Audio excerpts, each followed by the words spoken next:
ઓમ ગણેશ, હર હર મહાદેવ। જો તમારે તુલસીજીની માળા ધારણ કરવી હોય તો સૌથી ઉત્તમ, સૌથી શ્રેષ્ઠ આ મહિનો ચાલી રહ્યો છે અને આખા કારતક મહિનામાં કોઈ પણ દિવસે તુલસીજીની માળા લાવી અને એ તમે ભગવાન શ્રી કૃષ્ણ અથવા ભગવાન શ્રી વિષ્ણુને પહેરાવો।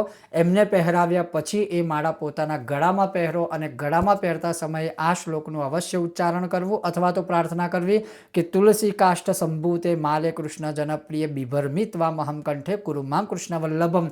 આ રીતે જે કોઈ પણ મનુષ્ય આ કારતક મહિનામાં તુલસીજીની માળા ધારણ કરશે અથવા તો કરે છે એના બધા જ મહાપાપો જે છે અજાણતાથી થયેલા હોય એ બધાનો વિનાશ થાય છે। તો જો તમારે તુલસીજીની માળા ધારણ કરવી હોય, ભગવાન કૃષ્ણને પહેરાવી સ્વયં ધારણ કરો, ભગવાનને નમસ્કાર કરી અને પ્રાર્થના કરી જે મેં શ્લોક તમને શ્રવણ કરાવ્યો એ શ્લોકનું તમે ઉચ્ચારણ કરો।